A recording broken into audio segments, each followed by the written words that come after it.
हम लोग देखते हैं मुगल काल का, उसका बेसिक जानेंगे और जैसे जैसे क्लास बढ़ेगा उसका डेप्थ भी हम लोग देखेंगे आगे चलके, ठीक है। तो यहाँ देखते हैं कि मुगल जो है 2 वंशजों के मिल से बने हुए थे ये लोग। माता की ओर से चंगेज खान जो मंगोल के शासक थे और पिता की तरफ से ये तैमूर के वंशज वंशज थे, ठीक है। ये क्वेश्चन बना हुआ है कि मंगोल किन किन वंशों के मिल से इनका मतलब उत्पत्ति हुआ था, ठीक है। तो याद रखेंगे। और ये भी पूछ देता है कि माँ का जो वंशज थे वो कौन थे, या पिता के जो वंशज थे वो कौन थे, ठीक है। तो दोनों को अलग अलग याद रखना होगा कि माता के वंशज चंगेज खान थे और पिता के तैमूर थे।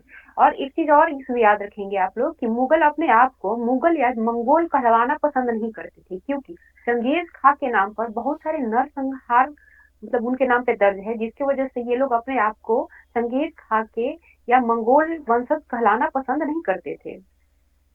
और प्रथम मुगल वंशज तो मतलब मुगल मुगल शासक जो हुए थे इंडिया के वो बाबर थे।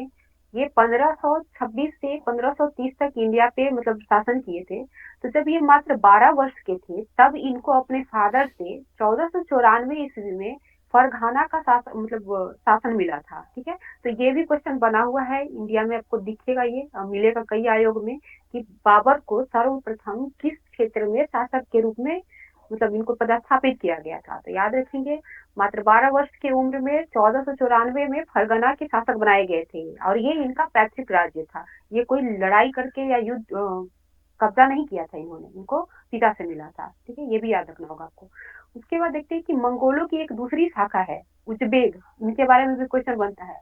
एक तो चंगेज खान थे और दूसरी जो शाखा थी इनका उनका नाम था उजबेक और दोनों में पड़ता नहीं था, ठीक है। तो जब ये फरगान के शासक बने यानी कि जो ये चंगेज खां के वंशज ये कहलाएंगे जो बाबर हुए, ठीक है। तो जब ये फरगान के शासक बन गया और इनका एज कम था जिसकी वजह से मंगोलों की जो दूसरी शाखा है उजबेगों का, तो इन पे आक्रमण कर इनको पद से हटा दिया। उसके बाद ये भटकना शुरू किया और 1504 में जाकर काबुल पर इन्होंने कब्जा किया।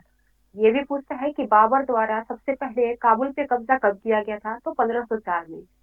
1494 में फरगना के शासक बने थे, 1504 में इन्होंने काबुल पे शासन मतलब कब्जा किया, दोनों याद रखिएगा। और 1526 में पानीपत के प्रथम युद्ध में इब्राहिम लोदी को हराकर इन्होंने दिल्ली के शासन पर कब्जा किया है, ठीक है। तो ये तीनों चारों डेट जो भी है याद रखेंगे और जब हम लोग नेक्स्ट क्लास में जैसे ही जाएंगे थोड़ा कुछ और डिटेल इनके बारे में पढ़ेंगे, तो वो जब वहां पहुंचेंगे तब हम लोग देखेंगे। अभी जो है इस बुक में वही पढ़ेंगे, ठीक है। उसके बाद देखते हैं कि 16वीं शताब्दी में मुगलों द्वारा यानी कि बाबर द्वारा पहली बार युद्ध में तोपों तथा गोलाबारी का प्रयोग किया। ये क्वेश्चन बना हुआ है, पूछी भी है कि सर्वप्रथम भारत में तोप और ये गोला बारूद का प्रयोग कब हुआ। तो कहीं पानीपत का युद्ध है, कहीं दिया जाता है कि बाबर के द्वारा, मतलब जैसा ऑप्शन आपको आयोग देगी आप वैसे डील करेंगे वहां पे। याद रखेंगे कि ये सर्वप्रथम पानीपत के प्रथम युद्ध में बाबर के द्वारा ही ये प्रयोग किया गया था, जिसकी वजह से इनकी जीत सुनिश्चित हुई थी और ये दिल्ली पे शासन भी किए थे, ठीक है। और एक चीज और जानेंगे कि मुगल में जो है ज्येष्ठाधिकार के नियम पालन नहीं होता था, यानी कि ज्येष्ठाधिकार का नियम मतलब होता है कि कोई मतलब राजा है तो उसके बड़े पुत्र को ही वहां की गद्दी मिलेगी, ये नियम यहाँ लागू नहीं होता था। इनके यहाँ जो गद्दी देने की जो नियम थी वो दो थी, एक था सहदायाद की मुगल और तैमूर वंश की शैली, ठीक है। याद रखेंगे, हो सकता है आप पूछ दे कि मुगलों में किस विधि के तहत जो उत्तराधिकार का चुनाव होता था। तो दो था इसमें, एक सहदयाद की मुगल और तैमूर वंश की प्रथा, सहदयाद की मुगल प्रथा और तैमूर वंश की प्रथा। इसमें क्या होता था कि जितने भी भाई होते थे उनको सबको राज्य का कुछ कुछ भाग बांट दिया जाता था ताकि वो अपना शासन करे, ठीक है। जैसे आप लोगों ने पढ़ा होगा कि अकबर द्वारा जो अपने साम्राज्य का जो विभाजन किया गया था, बांटा गया था, वो सब सारे भाइयों में बांटा गया था। इवन वो उन्होंने अपने चचेरे भाई को भी अपने राज्य का हिस्सा कुछ दिया था, ठीक है। तो ये यही दो नियम पर आधारित था और ये मुगलों में ही प्रचलित था, ठीक है। तो इसे भी क्वेश्चन बनने की संभावना है। इसमें बताया जा रहा है कि जहांगीर किसी मतलब हाल का शायद 68 या 67 या 68 में बीपीएससी भी पूछी थी कि कौन से वैसे दो मुगल शासक हैं जिनकी माँ जो है हिंदू थी। काफी विवादित क्वेश्चन था, ये विवाद भी हुआ था इसमें, ठीक है। तो यहाँ से देखते हैं कि जहांगीर की माँ जो है वो कछवाहा की राजकुमारी थी, जिनको हम लोग जोधाबाई के रूप में जानते हैं। मतलब वो प्रचलित है बट उनका नाम जोधाबाई था नहीं, हरकाबाई कहा जाता है, ठीक है। लेकिन मूवी की वजह से वो ट्रेंड में आ गई है जोधाबाई के नाम से। ये जो है जहांगीर की माँ वो कछवाहा की राजकुमारी थी, और वह अंबर अंबर, ठीक है, जो अभी वर्तमान में जयपुर है, वहां के राजपूत शासक की पुत्री थी। दोनों याद रखना होगा, दोनों से क्वेश्चन बनता है, या तो वहां कछवाहा राजकुमारी दे देगा, या अंबर के राजपूत शासक की पुत्री के रूप में दे देगा। तो दोनों याद रखेंगे तभी बनेगा। दूसरी बात, शाहजहां की माँ जो है वो राठौर राजकुमारी है, और वो हम मरवाड़, यानी जो जोधपुर है वर्तमान में, वहां के राजपूत शासक की पुत्री। ठीक है, तो ये दोनों मुगल शासक जो हुए, दोनों की माँ हिंदू है, जिसके आधार पे बीपीएससी क्वेश्चन बनाई है और विवादों में भी गई है। ठीक है, उसके बाद देखते हैं कि मेवाड़ के सिसोदिया राजपूत लंबे समय तक मुगलों की सत्ता को स्वीकार करने से इनकार करते रहे। यही महाराणा प्रताप, राणा सांगा के जो वंशज है सिसोदिया जो है, जिनका जो कंटिन्यू इनसे लड़ते रहे, और ये जो मुगल हैं, मतलब ये मेवाड़ पे कब्जा नहीं कर पाए। लास्टली जहांगीर के टाइम में वहां पर जाके समझौता हुई और उन्होंने समर्थन दिया मुगलों को। ठीक है, काफी वो जर्जर स्थिति में पहुंच गए थे, जिसके वजह से उन्होंने समर्थन इनको दे दिया अपना, लेकिन इन्होंने उन पे कब्जा नहीं किया। बस उन लोग को साम्राज्य उन लोग को लौटा दिया और बोला कि आप ही लोग शासन करो, बस हम लोग को सपोर्ट करो, ये स्थिति में थे। ठीक है, तो याद रखेंगे कभी भी मेवाड़ पे उन लोगों ने कब्जा नहीं कर पाया, प्रयास तो काफी किए। ठीक है, उसके बाद देखते हैं कि मुगल दरबार में एक ये मनसबदार काफी प्रचलित थे। तो ये क्या होता है, पढ़े तो हम लोग बहुत है कि अकबर के काल में इतने मनसबदार थे, औरंगजेब के काल में सर्वाधिक मनसबदार हो गए। तो ये थे क्या, किसको कहा जाता था, तो वो जानते हैं। ये जो शब्द है, ऐसे व्यक्तियों के लिए प्रयोग किया जाता था जिन्होंने कोई मनसब, यानी कि सरकार में कोई पद प्राप्त किया हो। ठीक है, सरकार में किसी भी पद पर अगर व्यक्ति नियुक्त है तो उसको ये मनसबदार कहा जाता था। ठीक है, यह मुगलों की श्रेणी व्यवस्था थी, जिसके जरिए पद, वेतन और सैन्य उत्तरदायित्व निर्धारित किए जाते थे।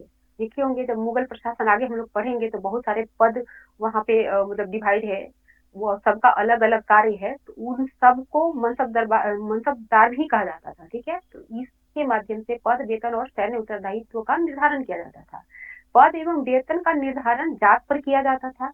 जात की संख्या जितनी अधिक होती थी, उसका वैल्यू दरबार में काम उतना ही ज्यादा होता था, और उतना ही अधिक उनको वेतन प्राप्त होता था। जैसे कि अगर कोई 5,000 जात वाले मनसबदार हैं, तो उनको जो है 1,000 जात वाले मनसबदार के अपेक्षा ज्यादा वेतन मिलता था, ज्यादा सुविधा मिलता था।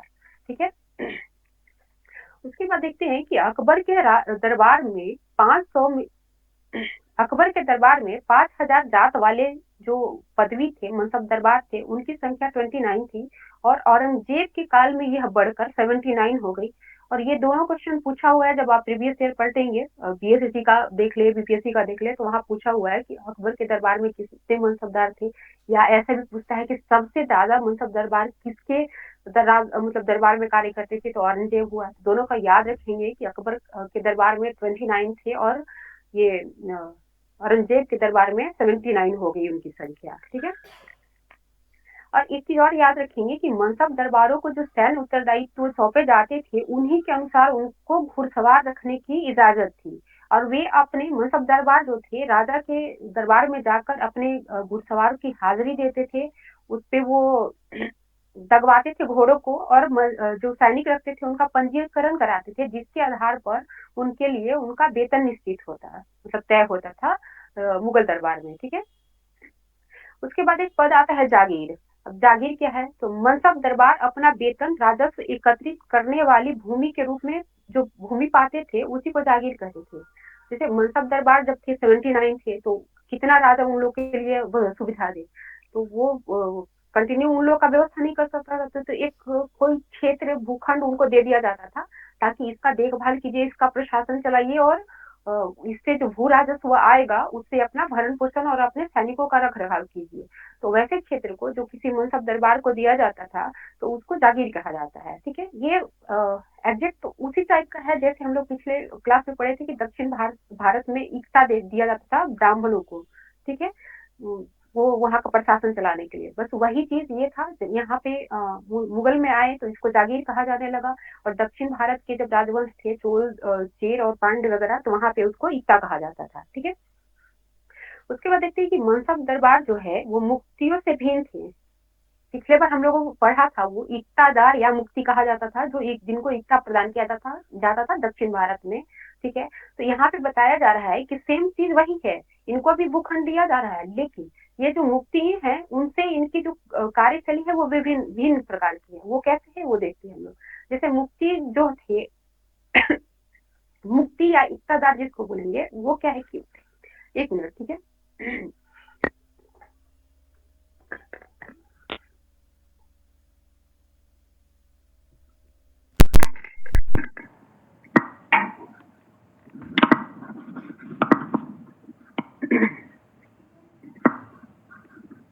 चलिए ठीक है, देखते हैं ये जैसे मुक्ति और इक्ता, ये जो जागीरदार है वो कैसे डिफरेंस थी।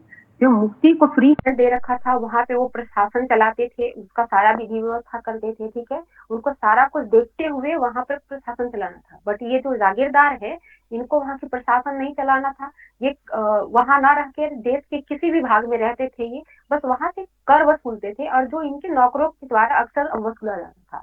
तो इस बेसिस पे दोनों अलग है टर्म एक ही, बट कार्य दोनों का, शैली दोनों का अलग है, तो दोनों याद रखेंगे डिफरेंस, ठीक है। तो ये जो व्यवस्था है ये ये तो बता दिए। अब देखते हैं एक टर्म आएगा जब्त, ठीक है। तो जब्त क्या है? अकबर के राजस्व मंत्री टोडरमल ने 10 साल 1570 से 80, ये क्वेश्चन भी पूछा था कि अकबर के राजस्व मंत्री टोडरमल के द्वारा किस मतलब अवधि के आधार पर जो है कृषि के पैदावार पर वो राजस्व तय किया गया था, ठीक है। ये क्वेश्चन पूछा हुआ है, तो इसको ध्यान से देखिए। इसमें बताया जा रहा है कि अकबर के राजस्व मंत्री टोडरमल के ने 10 साल यानी 1570 से 80 की अवधि के लिए कृषि की पैदावार, कीमतों और कृषि भूमि का सावधानी पूर्वक सर्वेक्षण किया, और इन आंकड़ों को आधार बनाकर प्रत्येक फसल पर नगद रूप में कर निश्चित किया, ठीक है।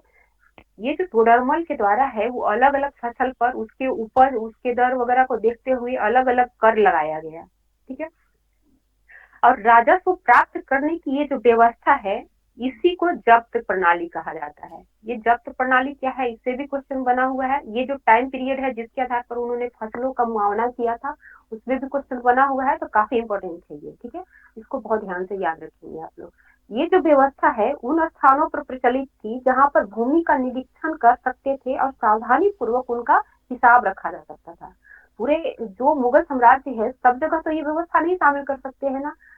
ये व्यवस्था वहीं पे था जहां पे लगातार आप भूमि का सर्वेक्षण करके पर ईयर होता था ये, और उसके बाद उस पे सावधानी पूर्वक कर लगाते, ठीक है।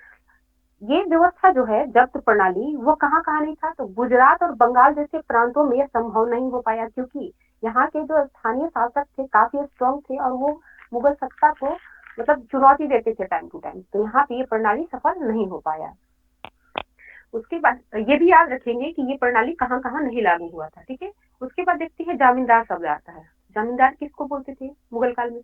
तो जैसे समस्त मध्यस्थों के लिए, चाहे वे स्थानीय ग्राम के मुखिया हो या फिर शक्तिशाली सरदार हो, मुगल एक ही शब्द का यूज करते थे और उनको जमींदार कहते थे, ठीक है। मुगल शब्द में चाहे वो मुखिया ही क्यों ना हो, जमींदार क्यों ना हो, मतलब बड़ा बड़ा भूस्वामी क्यों ना हो, सबको वो जमींदार कह के ही संबोधित करते थे, चाहे वो छोटा हो या बड़ा हो, ठीक है। उसके बाद देखते हैं अकबरनामा। हम लोग कई बार पढ़े हैं कि अबुल फजल द्वारा ये लिखा गया है।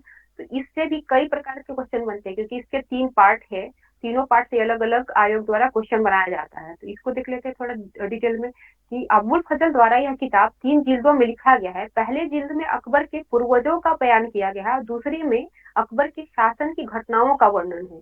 दोनों से अलग अलग क्वेश्चन आपको देखने को मिलेगा जब आप प्रीवियस ईयर पढ़ेंगे तो, ठीक है। और तीसरा जो जिल्द है जो सबसे इम्पोर्टेंट है, इससे सबसे ज्यादा बार क्वेश्चन पूछा गया है, इसका नाम है आईने अकबरी। इसमें अकबर के प्रशासन, घराने, सेना, राजस्व और साम्राज्य के भूगोलों का वर्णन है, ठीक है।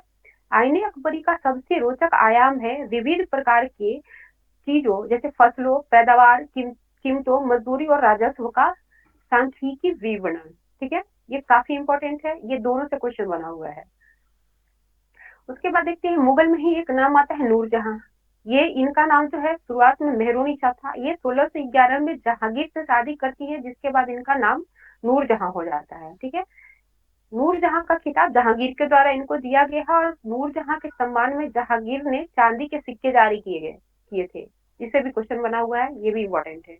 उसके बाद देखते हैं कि शाहजहां के शासनकाल के 20वें वर्ष के दस्तावेज से यह पता चलता है कि ऐसे मनसब दरबार जिनको उच्चतम पद प्राप्त था कुल 8,000 में से 445 ही बचे थे। ठीक है।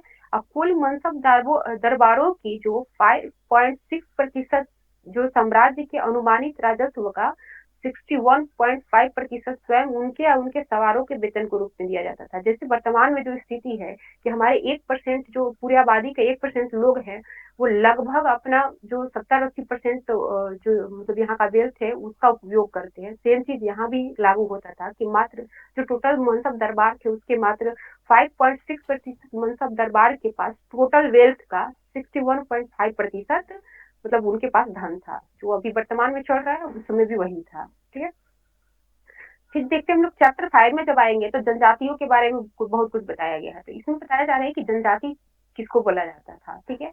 तो उपमहाद्वीप के कई समाज जो है ब्राह्मणों द्वारा सुझाए गए सामाजिक नियमों को और कर्मकांडों को नहीं मानते थे और न ही कई असमान वर्गों में विभाजित थे।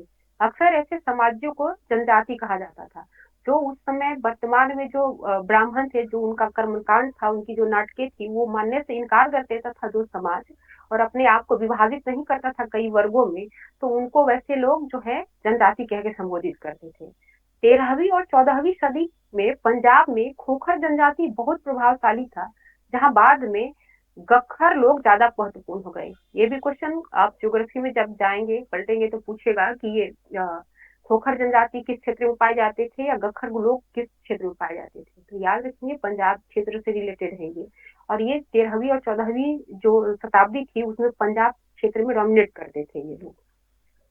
उसके बाद देखते हैं कि उत्तर पश्चिम में बसोल जनजाति थी जो अलग अलग मुखिया वाले कई छोटे छोटे कुलों में बटा हुआ था। अब पश्चिम हिमालय में गद्दी गरीडिया जनजाति थी और इसे कंटिन्यू ज्योग्राफी में क्वेश्चन पूछा जाता है और इसमें जितने जनजाति बताए हैं लगभग उसी को घुमा घुमा कर ये लोग पूछते हैं। तो इस चैप्टर को बहुत अच्छे से करेंगे और जो जो जनजाति जहाँ पे है उसको सीधे सीधे याद कर लेंगे आप लोग। ठीक है। इसी में बताया जा रहा है कि वर्तमान में जो बिहार और झारखंड है इसके कई इलाकों में 12वीं सदी तक चेर सरदारों को का उदय हुआ था। चेर साम्राज्य काफी फेमस है। जो जेपीएससी दे रहे होंगे अभी उनको चेर साम्राज्य के बारे में बहुत डिटेल पढ़ना है, उससे क्वेश्चन भी अच्छा पूछता है वहां पे, तो वो जान रहे हैं। ठीक है। अकबर के सेनापति राजा मानसिंह ने 1591 में चेर लोगों पर हमला किया और उन्हें पराजित किया। बीपीएससी में सेम क्वेश्चन पूछा हुआ है कि अकबर के सेनापति के द्वारा चेर राजाओं को किस वर्ष हराया गया है। याद रखेंगे 1591 में। ठीक है। उसके बाद देखेंगे कि औरंगजेब के समय में मुगल सेनाओं ने चेर लोगों के कई किलों पर कब्जा किया और इस जनजाति को अपना अधीनस्थ बनाया। अकबर तक और बाकी उसके बाद जो मुगल सेना थे उन लोग के बीच इन लोग के बीच लड़ाई होते रहती थी छोटा मोटा छोटे कभी कभी किसी छोटे टाइम ड्यूरेशन के लिए वो लोग कब्जा भी करते थे लेकिन बहुत दिन तक शेरों पर ये लोग कब्जा नहीं कर पाए। लेकिन फाइनली जाके औरंगजेब जो है इनको अपने साम्राज्य में फाइनली मिला लिया है। ठीक है। उसके बाद देखते हैं कि कर्नाटक और महाराष्ट्र की पहाड़ियों में कोली और बेरात नामक कई जनजाति मतलब जनजातियां पाई जाती थी। तो ये भी हो गया कि कोली और बेरात जनजातियां कहाँ मिलती हैं, तो कर्नाटक और महाराष्ट्र में। ठीक है। फिर भीलों की संख्या पश्चिमी और मध्य भारत में फैली हुई थी। ठीक। उसके बाद देखते हैं कि वर्तमान छत्तीसगढ़, एमपी, महाराष्ट्र और आंध्र प्रदेश में गोंड लोग बड़ी तादाद में उस समय भी थे और वर्तमान में भी हैं ये लोग। अब इसमें एक टर्म आता है जब जनजाति आगे पढ़ेंगे उसकी व्यवस्था, तो उसमें कुल अभी ऊपर हम लोगों ने देखा था ये लोग कुलों में बटकर ये जो उत्तर पश्चिम के जो बलोच जनजाति थे कई कुलों में बटे हुए थे, तो ये कुल क्या होता है। तो कुल उसको बोलते हैं जैसे परिवार या घरों की एक ऐसे समूह को कुल कहते हैं जो एक ही पूर्वज के संतान होने का दावा करते हैं। जैसे हम ही लोग अपना देखते हैं हमारे जो पूर्वज है फादर है दादा है फिर आने वाली जो पीढ़ी है वो, तो ये कुल कहलाता है। उसी टाइप का ये लोग भी कहना चाह रहे हैं उसी जो एक ही परिवार के जो सदस्य हैं वो कुल में शामिल होते थे। ठीक है। जनजातीय संगठन प्राय नातेदारी या कुल संबंधी निष्ठा पर आधारित होती थी। ये क्वेश्चन में पूछा हुआ है कि जनजातीय संगठन का जो आधार है वो क्या है, तो याद रखेंगे नातेदारी या कुल संबंधी निष्ठा। ठीक है। फिर देखते हैं कि बंजारा लोग जो है सबसे महत्वपूर्ण व्यापारी खानाबदोश था, वर्तमान में भी है। ये लोग एक जगह पे टिके नहीं रहते हैं। ये उस समय भी खानाबदोश थे, आज भी खानाबदोश ही है। उनका कारवा जो है वो टारडा कहलाता है और इससे क्वेश्चन बनी हुई है, पूछी हुई है आयो कि बंजारे लोग के जो कारवा है उसको किस नाम से जाना जाता है, तो याद रखेंगे टाडा नाम है उसका। फिर अलाउद्दीन खिलजी जो है बंजारों का इस्तेमाल नगर के बाजारों तक अनाज की ढुलाई करने के लिए करते थे, ये भी याद रखेंगे। ठीक है। अब यहाँ पे देखते हैं दो तरह की समुदाय मिलती है, खानाबदोश और एक भ्रमणशील समूह। तो दोनों में आखिर डिफरेंस क्या है? दोनों तो लगता है कि घूमने ही वाले पर्सन है, बट डिफरेंस है दोनों में। खानाबदोश समूह जो है ये वैसे घुमंतु लोग होते हैं, ठीक है। इनमें कई पशुचारी होते हैं और जो अपने रेवड़ और पशु वृंदों के साथ एक चारागाह से दूसरे चारागाह घूमते रहते हैं।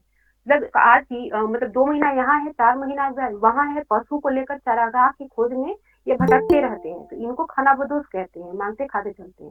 लेकिन भ्रमणशील समूह जो है वो व्यापार के सिलसिले में एक दूसरे जगह जाते थे, जैसे दस्तकार हुए, फेरी वाले हुए, नृत्य गायन हुए। अपने ये पेट पालने के लिए, अपने व्यवसाय को जारी रखने के लिए जो समूह भ्रमण करता था उसको भ्रमणशील समूह कहते थे। और जो अपने चारागाह की खोज में कहीं भी जाकर कुछ दिन रुके और मतलब काफी दिन रुके फिर आए तो उसको खानाबदोश कहा जाता है। ठीक है। ये दोनों जो हैं खानाबदोश और भ्रमणशील समूह दोनों अक्सर उस जगह लौट आते थे जब जो उन्होंने पिछले साल दौरा किया था जिस जगह का। ठीक है। तो ये भी इनकी विशेषता है। फिर देखते हैं गोंड। गोंड जो है ये लोग गोंडवाना नामक विशाल वन प्रदेश में रहते थे तथा स्थानांतरित कृषि करते थे। अकबरनामा में उल्लेखित है कि गढ़ कटंगा के गोंड राज्य में 70,000 गांव थे। इससे भी क्वेश्चन बना हुआ है कि पूछा था उन्होंने कि किस जगह के गोंड राज्य में 70,000 के करीब गांव मिले हैं, तो ये है गढ़ कटंगा। ठीक है। गढ़ कटंगा के बारे में आगे देखेंगे। रानी दुर्गावती काफी फेमस हुई थी यहाँ पे। ठीक है। ये देखते हैं कि राज्यों की प्रशासनिक व्यवस्था केंद्रीकृत हो गई थी। जब गौंड का शासन चल रहा था तो उसके जो प्रशासनिक व्यवस्था थी वो काफी केंद्रीकृत हो गई थी। राज्य गढ़ों में विभाजित हो गए थे। हर गढ़ किसी खास गोंड कुल के नियंत्रण में था। ठीक है। ये पुनः 84 गांवों की इकाइयों में विभाजित होते थे, जिसे 84 कहा जाता था। और 84 का उप विभाजन बरहोत में होता था। यानी बरहोत मतलब 12-12 गांवों के समूह को बरहोत कहते थे। ये 84 और बरहोत, इस पे भी क्वेश्चन बना हुआ है। आप लोग पलटेंगे प्रीवियस ईयर तो आपको दिखेगा ये। ठीक है। समय बीतने के साथ गौंड सरदारों को अब राजपूत के रूप में मान्यता प्राप्त करने का तुल मचाई। ये आप चाहते थे कि इनको अब राजपूत के रूप में जाना जाए। ठीक है। तो इसलिए गढ़ कटंगा के एक गौंड राजा थे जिनका नाम था अमनदास। इन्होंने अपने आप को संग्राम शाह की उपाधि दी और इन्होंने अपने आप को राजपूत शासक घोषित किया। ठीक है। इनके पुत्र थे जो अपने अभी अमनदास है, जिनका नाम अब संग्राम शाह हो गया। इनके पुत्र हैं दलपत। इन्होंने महोबा के चंदेल राजपूत की राजा मालवाहन की पुत्री राजकुमारी दुर्गावती से विवाह किया। गढ़ कटंगा की काफी बहादुर रानी थी ये। जब ये मतलब दलपत जो है, जो राजा थे, राजा के पुत्र थे, इनकी बहुत कम उम्र में मृत्यु हो गई। तब वहां का जो शासन है ये रानी दुर्गावती संभाली थी अपने 5 साल के छोटे पुत्र वीर नारायण के नाम पर। ठीक है। ये वीर नारायण, रानी दुर्गावती, ये दोनों पे क्वेश्चन आपको देखने को मिलेगा जब आप प्रीवियस ईयर पलटेंगे। ठीक है। फिर 1564 में आसिफ खान के नेतृत्व में मुगल सेना ने गढ़ कटंगा पर हमला किया और रानी को पराजित किया और उस युद्ध में रानी मारी गई।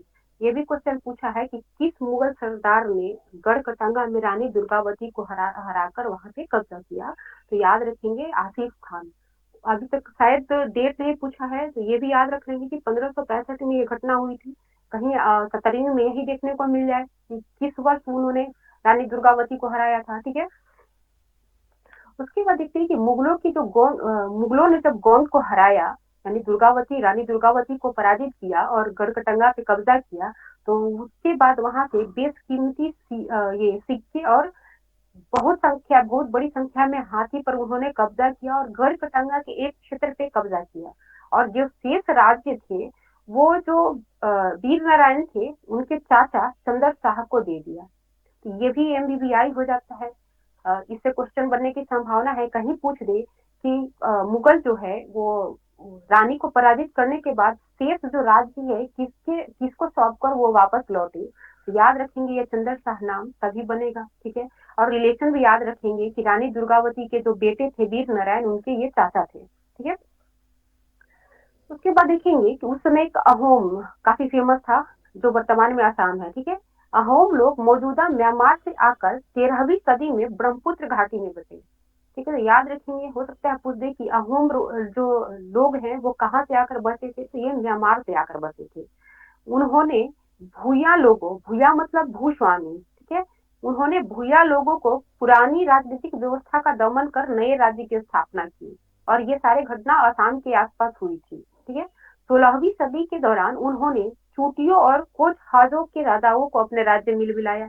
किस तरह से एक विदेशी समूह जो है आकर यहाँ पे धीरे धीरे अपने साम्राज्य का विस्तार कर रहा है, वही बता रहे हैं यहाँ पे।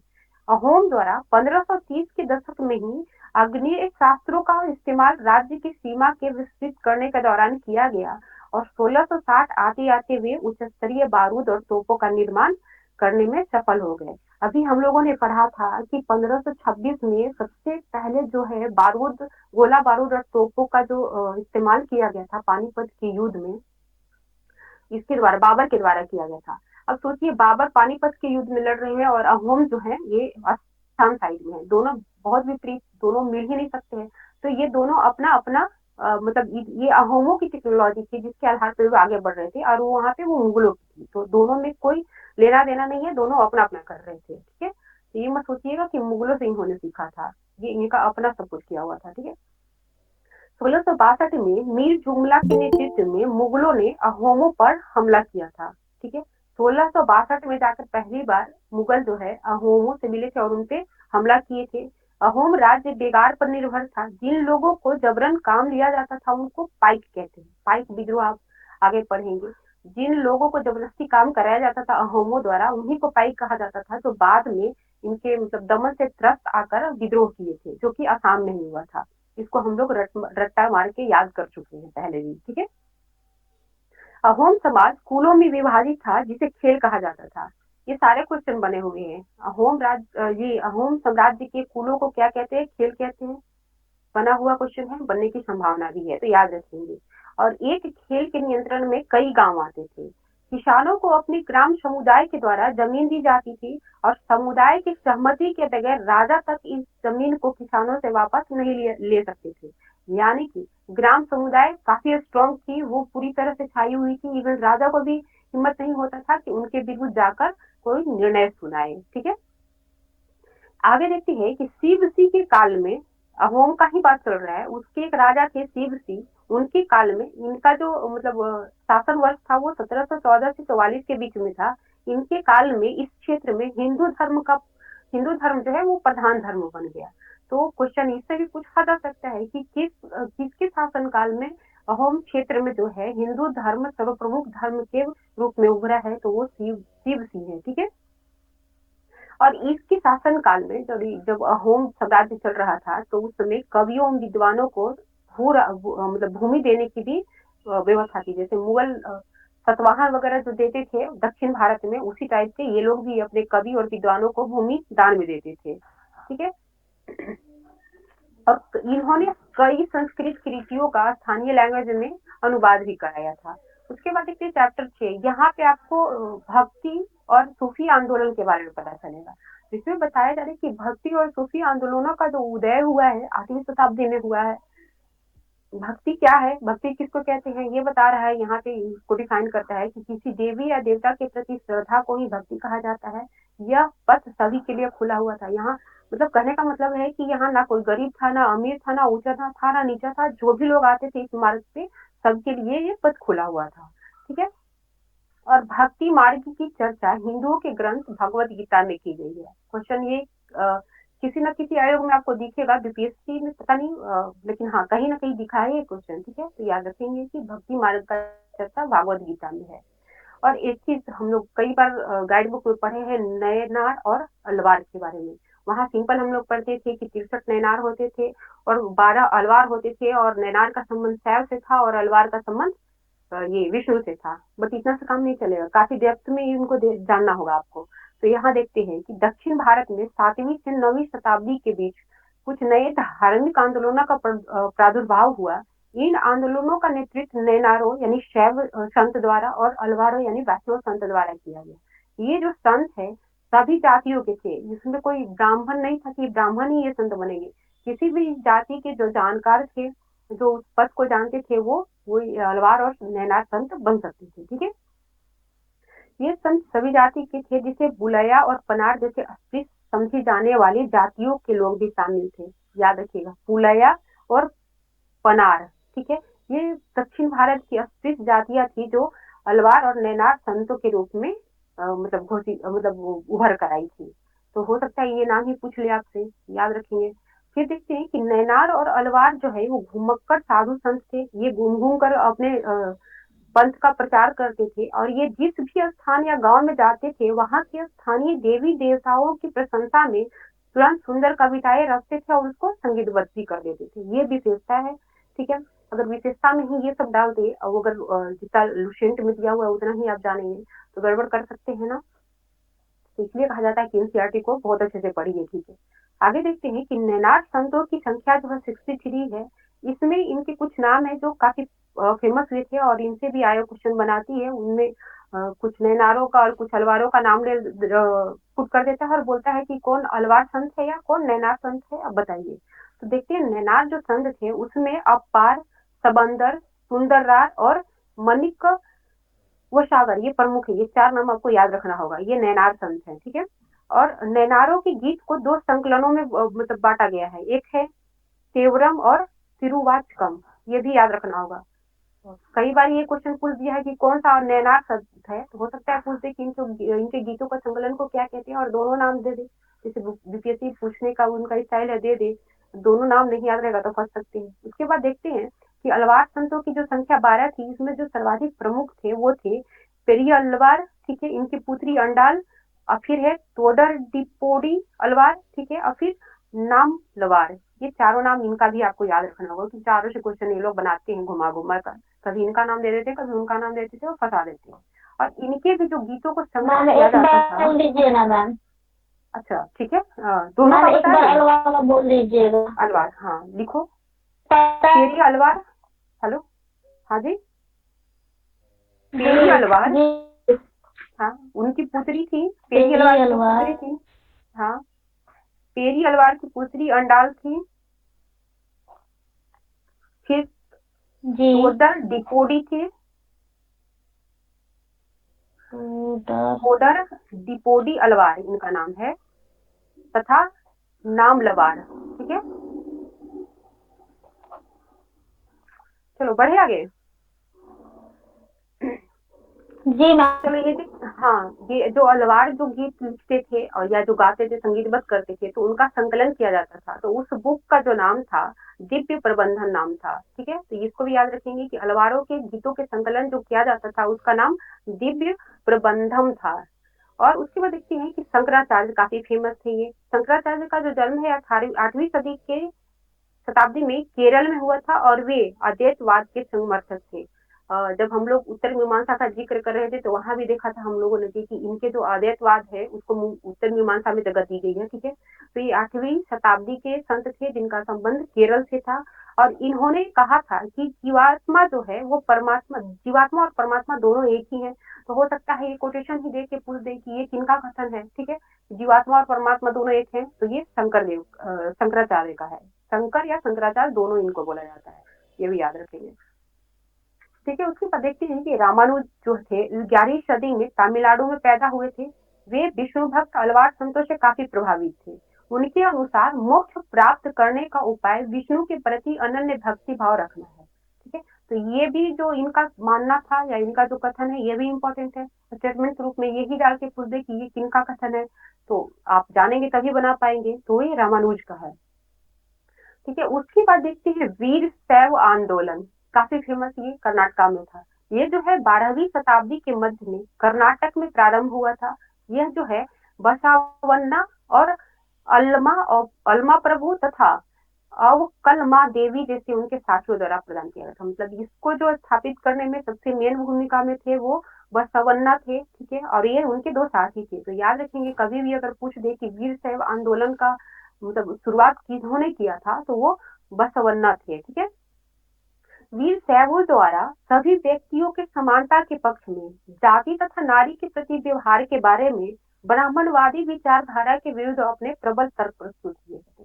उस समय जो ब्राह्मण तर्क देते थे कि नारी को किसी भी अनुष्ठान में भाग लेने की भाग लेने नहीं लेने दिया जाता था और नारी को काफी नीचे करके देखा जाता था, और जो ब्राह्मण अपना विचार देते थे तो उसका इन्होंने काफी विरोध किया था।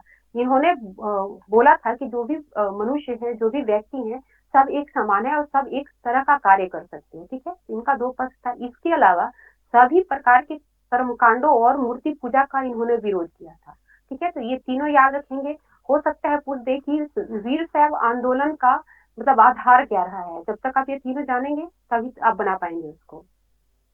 उसके बाद देखते हैं कि दक्कन में भक्ति आंदोलन का उदय कब हुआ। दक्कन यानी महाराष्ट्र, ये महाराष्ट्र, इसमें जो है 13वीं से 17वीं शताब्दी तक महाराष्ट्र में कई संत कवि हुए। ठीक है, जहाँ पे जिनकी वजह से दक्कन में भक्ति आंदोलन का शुरुआत हुआ। जैसे, और ये जो संत थे इनकी खासियत क्या थी कि काफी सरल मराठी भाषा में ये अपने जो है लिखते थे, रचना करते थे, जिसकी वजह से काफी पॉपुलर थे। और इन संतों के बारे में भी आयोग क्वेश्चन बनाई हुई है कि कई बार पूछे हैं कि इनमें से किसका संबंध महाराष्ट्र से है या किनका नहीं है। तो याद रखेंगे कि महाराष्ट्र से जो संबंधित संत थे उनका नाम था ज्ञानेश्वर, नामदेव, एकनाथ, तुकाराम और सखुबाई। एक थी जो स्त्री थी, इनको भी याद रखेंगे। और एक था ये चोखा मेव था, इनका परिवार। ये जो है अस्पृश्य जाति से समझे जाते थे, बट ये संत थे। चोखा मेवथा से भी क्वेश्चन बना हुआ है। सखोबाई, मतलब ये जो जितना नाम मैंने बताया अभी महाराष्ट्र से संबंधित है, सारे से क्वेश्चन बने हुए हैं। ठीक है, तो ये सारे नाम आप याद रखेंगे कि ये महाराष्ट्र से संबंधित है लोग। मैम एक बार और बोल दीजिए ना। ज्ञानेश्वर, ज्ञानेश्वर, नामदेव, एकनाथ, नामदेव, एकनाथ, तुकाराम, एकनाथ जी, तुकाराम, तुकाराम, सखुबाई और चोखा मेवथा। ठीक है, चोखा, हाँ चोखा मेवथा। ओके मैम, हो गया। हाँ, उसके बाद देखते हैं कि भक्ति की यह क्षेत्रीय परंपरा पंढरपुर के विठ्ठल और जनमन के हृदय में विराजमान व्यक्तिगत देव यानी ईश्वर से संबंधित है। ये जो पूछा हुआ है कि महाराष्ट्र में जो भक्ति आंदोलन जो प्रसारित हुआ था उसका आधार क्या है, उसका बेस क्या है, मतलब किस स्थान से जुड़ा हुआ है, तो वहां से हम लोग पंढरपुर में विठ्ठल को लगाएंगे।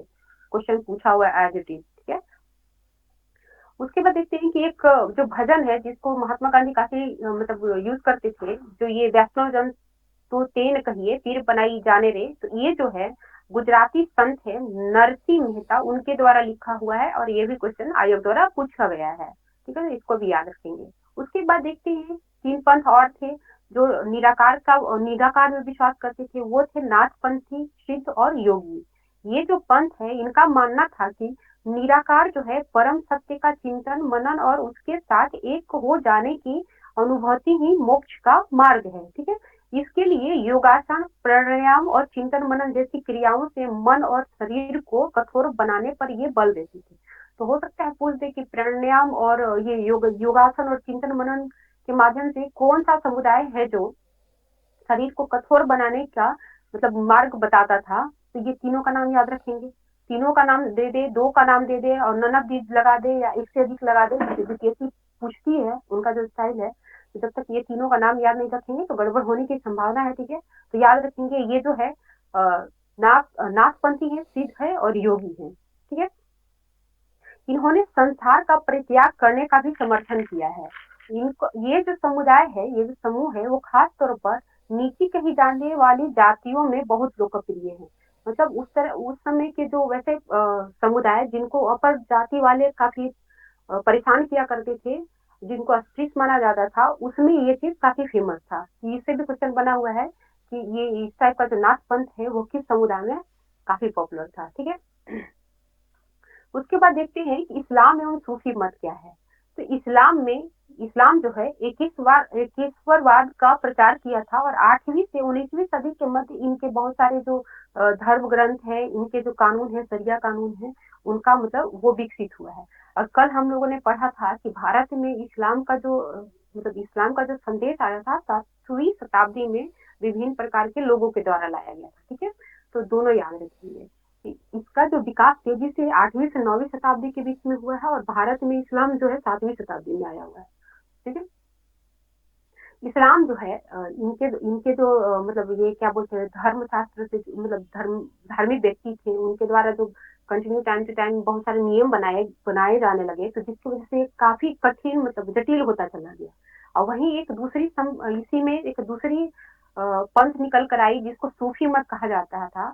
तो सूफियों की एक अलग रास्ता दिखाया, और ये ईश्वर के प्रति व्यक्तिगत समर्पण का पर बल दिया, और ये काफी सरल होता था, जिसकी वजह से सूफी काफी पॉपुलर भी हो गया। और सूफी का बहुत सारे मतलब यहाँ पे मत है, जिसको आगे हम लोग देखेंगे अभी। सूफी जो है ईश्वर के साथ एक प्रेमी की तरह जुड़ा रहना चाहते थे। ये पूरे दुनिया को दरकिनार कर दिए, कौन क्या बोलेगा नहीं जानते हैं। ये ईश्वर जो है, ईश्वर को प्रेमी रूप में अपना देखते थे, और उनसे उतना ही प्रेम करते थे जैसे एक प्रेमिका और प्रेमी में होता है। ठीक है। उसके बाद देखते हैं कि मध्य एशिया के महान सूफी संतों में गज्जाली, रूमी और सादी का नाम महत्वपूर्ण है। ये नाम पूछता है, याद रखेंगे।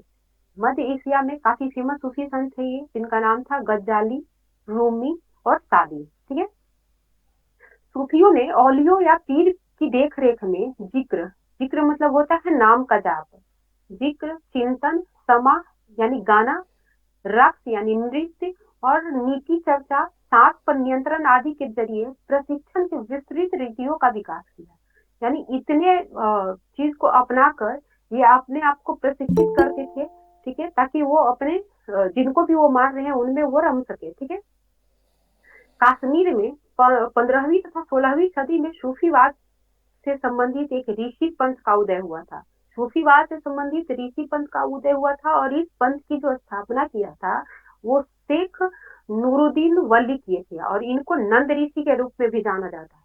और जब आप वहां जाएंगे तो कई मोहल्लों में नंद ऋषि से संबंधित, इस समुदाय से संबंधित बहुत सारे आपको अभी भी साइन देखने को मिलेगा। ठीक है। तो ये भी काफी इंपॉर्टेंट है, इससे भी क्वेश्चन बनने की संभावना है। अभी तक बनी नहीं है, लेकिन बनने की संभावना है। ठीक है। तो याद रखेंगे, कश्मीर में इनका जो ये पंथ ऋषि का जो उद्भव हुआ था 15वीं से 16वीं शताब्दी के बीच में, और इसका जो स्थापना है शेख नूरुद्दीन वली के द्वारा किया गया था। और शेख नूरुद्दीन वली का एक दूसरा नाम नंद ऋषि भी है। ठीक है। उसके बाद देखते हैं कि 11वीं शताब्दी में अनेक सूफी जन जो है मध्य एशिया से आकर हिंदुस्तान में बसे। इनमें सबसे प्रभावकारी जो सिलसिला था वो चिश्ती सिलसिला है।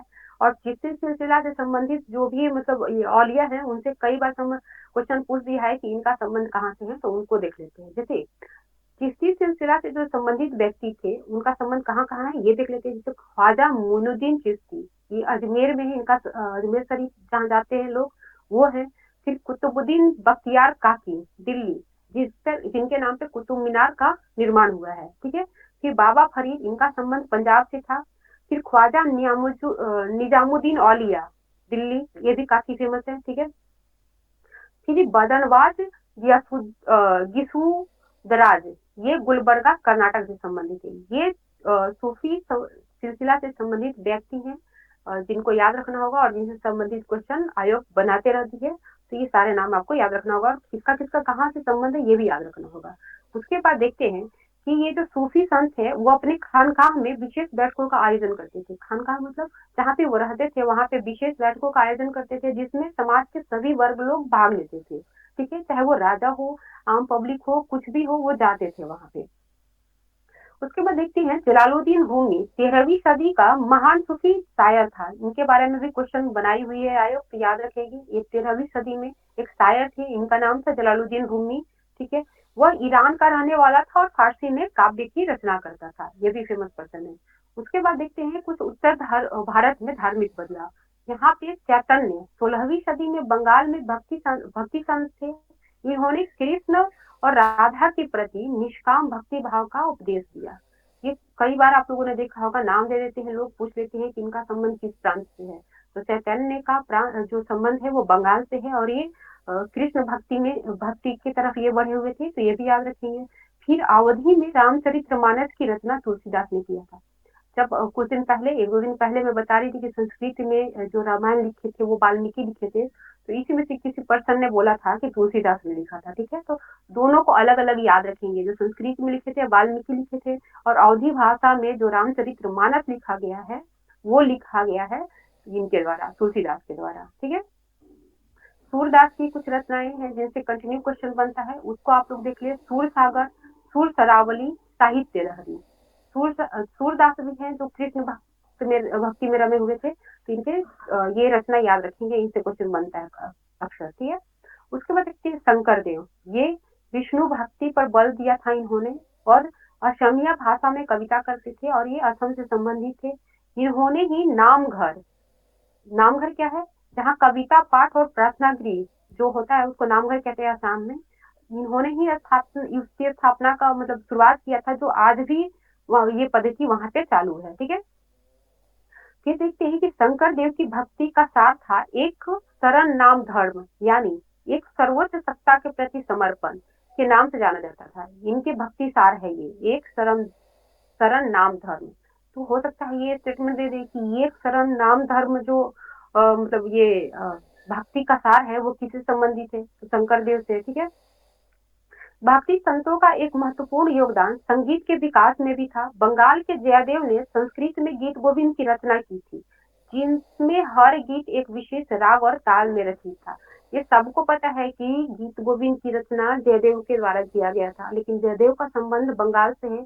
नहीं लगता है कि सबको पता होगा, कुछ को पता हो सकता है, बट ये याद रखिए कि जयदेव बंगाल से संबंधित थे, और संस्कृत में इन्होंने गीत गोविंद की रचना की थी। और इसकी खासियत है कि इसके जो प्रत्येक गीत हैं वो एक विशेष राग और ताल में रचित है। ठीक है, उसके बाद हम लोग देखते हैं कबीर के बारे में थोड़ा सा। ठीक है, कबीर जो है संभवतः 15वीं और 16वीं सदी में हुए थे। ये एक, रुकिए थोड़ा सा रुकिए।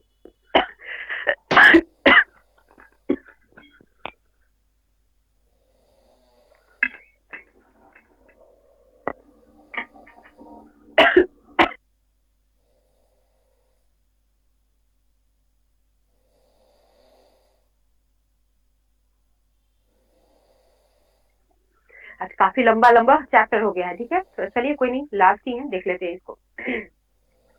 कबीर जो है, इनसे भी क्वेश्चन बनाते रहती है आयोग, विभिन्न प्रकार के आयोग। तो इनके बारे में जानते हैं कि इनका जो जन्म हुआ था और पालन पोषण हुआ था बनारस में हुआ था। ठीक है, एक मुस्लिम जुलाहा यानी बुनकर परिवार में इनका हुआ था वो पालन पोषण। ठीक है, इनके जो भजन है, कुछ भजन जो है वो गुरु ग्रंथ साहब, पंचवाणी और बीजक में संग्रहित और सुरक्षित है। ये क्वेश्चन कई बार पूछा हुआ है कि कौन से ऐसे मतलब कवि है जिनकी जो रचना है वो गुरु ग्रंथ साहब में शामिल किया गया है जिसको।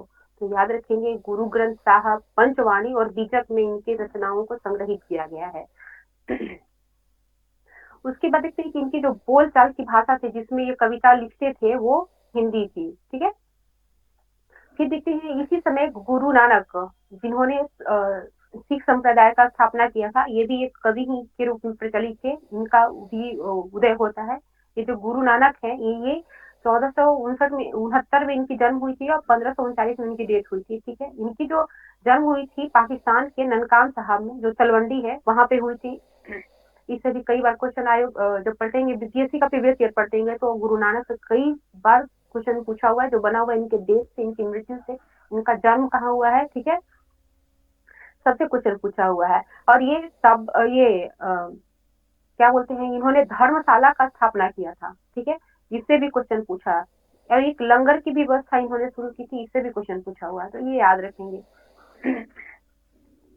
इसके बाद देखते हैं कि इनके जो मतलब उत्तराधिकारी बने थे वो अंगद बने थे। तो गुरु अंगद का नाम एक इसलिए महत्वपूर्ण था कि गुरु अंगद जो है गुरु नानक के अंग माने जाते थे। ठीक है, गुरु अंगद का मतलब महत्व मतलब ये क्या बोलते हैं, शाब्दिक अर्थ ही गुरु नानक के अंग के रूप में माना जाता था। ठीक है, ये जो अंगद हैं वो गुरु नानक की रचनाओं का संग्रह किया, और उस संग्रह में अपनी कृतियां भी जोड़ी। संग्रह को एक नई लिपि दी जिसे गुरुमुखी लिपि कहा जाता है। और अक्सर आयोग क्वेश्चन पूछती है कि गुरुमुखी लिपि का आविष्कार किन्होंने किया था, तो याद रखेंगे अंगद के द्वारा किया गया था ये। ठीक है,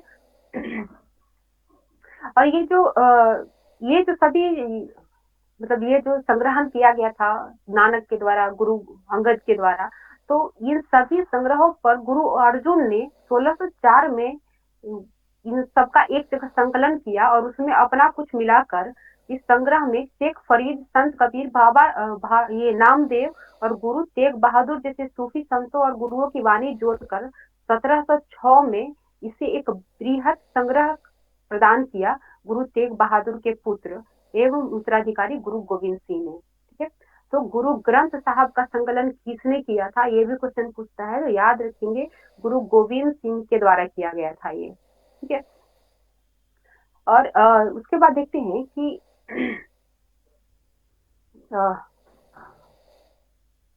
हाँ, गुरु अर्जुन देव, जो अर्जुन देव थे, इनको 1606 में औरंगजेब के द्वारा फांसी की सजा दी गई थी। ये भी कई बार पूछा हुआ क्वेश्चन है।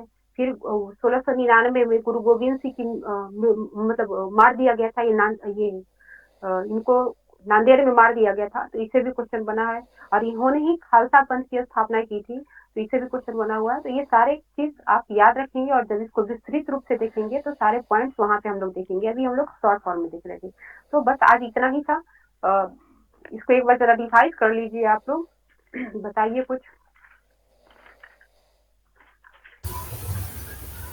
ये बताइए कि मुगल हैं, उनके माता से संबंधित जो उत्तराधिकारी है वो उनका संबंध किससे है?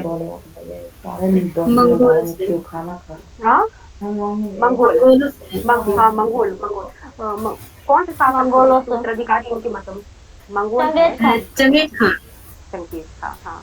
और पिता की तरफ से ये तो तैमूर, तैमूर। ये हाँ, तैमूर। तैमूर। ठीक है। ये बताइए कि जब ये प्रथम मुगल शासक जो थे बाबर, वो कितने वर्षों में फरगान के शासक बने थे और कब बने थे? 12 वर्ष की उम्र में 1494 में बने थे। 1494 में बने थे। ठीक है, और पानीपत जी युद्ध कब हुई थी? 1526। रवीना बताएंगी। 1526। अच्छा, 1526 मैम। हाँ, उससे क्या हुआ था? पानीपत के युद्ध के बाद क्या चेंजेस देखे गए थे इंडिया में? बताइए रवीना। मैम नहीं, पानीपत अच्छा, उसके बाद इंडिया दिल्ली में पर नहीं मालूम मैम। हाँ, दिल्ली पर मुगलों का शासन स्थापित हुआ था। ठीक है, अब वो मालूम दिल्ली हुआ। और मुगलों का हाँ, शासन दिल्ली हुआ और आगरा जी पर मैम। मुगलों की शासन स्थापित हुआ था। ये बताइए कि मुगलों का जो उत्तराधिकार नियम था, वो उसका आधार क्या था? किस नियम पर वो उत्तराधिकारी को अपना जागीर बांटते थे? दो दो प्रथा थी इसमें, शहदायाद की मुगल प्रथा और तैमूर वंश की प्रथा। जिसके अनुसार क्या होता था ये बताइए, किस तरह से ये अपने जी उत्तराधिकार का बंटवारा करते थे? हम्म? ज्येष्ठाधिकार नहीं था, तो अभी मैंने बताया था आप लोग को कि जितने भी उत्तराधिकार भाई का थे, विभाजन जितने सभी भी, पुत्रों में कर दिया जाता था। हाँ जी, फिर से बोलिए। उत्तराधिकार का विभाजन सभी पुत्रों में कर दिया जाता था। हाँ, सभी पुत्रों में किया जाता था। वेल डन, बहुत बढ़िया। ठीक है, दो ऐसे मुगल शासकों का नाम बताइए जिनकी माताएं जो है हिंदू रही हैं। जहांगीर और शाहजहां। हाँ, शाहजहां, बहुत बढ़िया। और मुगल जो अच्छा। है किस वंश को अंततः वो मतलब पराजित नहीं कर पाए, बस उनसे समझौता किया था जहांगीर के समय में। कौन सा वंश था वो? सिसोदिया राजपूत थे। हाँ, ये इनका मेवाड़ जो के। मतलब ये जो शासन करते थे, किस किस्म करते थे? मेवाड़। मेवाड़ में। हाँ जी, बहुत बढ़िया। मेवाड़। मनसब दरबार क्या होता है? हाँ, जी। मनसबदार किसको बोला जाता है? मतलब कोई एक पदवी है जो मतलब कि दिया, श्रेणी व्यवस्था थी, जो पदवी के हिसाब से श्रेणी व्यवस्था थी, वो मानसबदारी कहलाती थी। किसी भी राजा के मतलब दरबार में कोई भी पद पर अगर व्यक्ति नियुक्त है तो उसको कहा जाता था मनसबदार। ठीक है, और मनसब दरबार को कई पार्टों में बांटा गया था, जैसे पद, वेतन और सैन्य उत्तराधिकारी उत्तरदायित्व निर्धारित करने के लिए। ठीक है, तो ये चीज याद रखिएगा कि जी बस वो नियुक्ति होने से इनको मनसबदार बोला जाता था और इनको कई भागों में डिवाइड किया जाता था। ठीक है, अच्छा ये बताइए कि ये जो मनसबदार हैं, इनका जो पदों और वेतनों का निर्धारण होता था वो किस आधार पर होता था? के आधार पर जात। जात के हाँ आधार पे हाँ, होता है। जात के आधार पर। जाता हाँ, ये बताइए कि जात अकबर के दरबार में 5,000 जात वाले कितने मनसबदार थे? 29। 29। और 29 औरंगजेब? हाँ जी रवीना, 79। क्या बोली? अभी तो आप 20 बोली थी। औरंगजेब के नहीं, अकबर का 29 और औरंगजेब का 79 मैम। बहुत बढ़िया, चलिए अच्छा है, कॉन्फिडेंस के साथ दी है आंसर आप आज, बहुत बढ़िया बच्ची। ठीक है, ये बताइए जागीर क्या है? जागीर हाँ, का पूनम बताइए। मनसबदारों को जो भूमि दी, मतलब वेतन के रूप में जो राजस्व के लिए भूमि दी जाती थी, उन्हीं को जागीर कहते थे। अच्छा, खुशबू आप बोलिए कि ये जो जागीर जो दी जाती थी मतलब दरबारों को, तो उनका संबंध दक्षिण भारत के किस मतलब प्रथा से थी? किसको बोल सकते हैं उसके इक्वल थे? रीता प्रथा। ये मनसब दरबार और रीताओं में डिफरेंस था, वो बताइए खुशबू। वो भुक्तियों से घूमते हैं। हाँ, ये इक्तादार या मुक्ति दोनों एक ही चीज होते हैं, दोनों एक ही पद है, ठीक है। ये दोनों में डिफरेंस क्या था? जागीरदार और मुक्तियों में डिफरेंस बताइए कोई। एक जगह नहीं रहते थे जागीर, ऐसे ही नहीं, जी मैम। जागीर लोग सिर्फ राजस्व एकत्रित का अधिकार कर सकते थे। और क्या कहते हैं, और क्या बोलते उसको। ये प्रशासनिक कार्य नहीं करते थे, और जी। मुक्ति जो है वो प्रशासनिक देखभाल भी करते थे, ये केवल राजस्व एकत्रित करते थे, ठीक है। बहुत बढ़िया है, चलिए। अकबरनामा का जो लेखक है वो कौन है? अबुल फजल। अब्दुल और ये फजल। अकबर, हाँ जी, ये अकबरनामा जो है कितने पार्ट में लिखा गया है? 3। 3 जिल्द में। आईने अकबरी कौन से पार्ट में है? तीसरा। तीसरे। इसमें तीसरा क्या है, किसका वर्णन है? अकबर का ये अकबर का और उनके पूर्वजों का। नहीं, पूर्वजों का वर्णन तो अकबर पहले के ही पार्ट में है। शासन का वर्णन है। अच्छा, पहले पार्ट पूर्वजों का में थे। वर्णन पहले पार्ट में है। हम्म, पहले पार्ट में है, जी मैम। इसमें जो अकबर के शासन व्यवस्था के दौरान जो फसलों, पैदावारों और कीमतों, मजदूरी, राजस्व वगैरह जो होता था उसका वर्णन किया गया है आईने अकबरी में। और इसकी एक और विशेषता है, वो क्या है आईने अकबरी का? मतलब सबका सांख्यिकी विवरण विवरण होता, हाँ प्रस्तुत है। हाँ, हाँ, पैदावार, सांख्यिकी विवरण। फसल, मजदूरी सबका। ये जो नूर जहाँ थी वो किनकी वाइफ थी? ये जहांगीर की। जहांगीर की वाइफ बहुत थी। बढ़िया। बहुत बढ़िया। इनका पहला नाम क्या था? मेहरुनिसा बेग। जहांगीर के द्वारा इनके नाम पर एक सिक्का जारी किया गया था, वो किस धातु का था? चांदी का। चांदी का। बहुत चांदी का बढ़िया। मैम। हम्म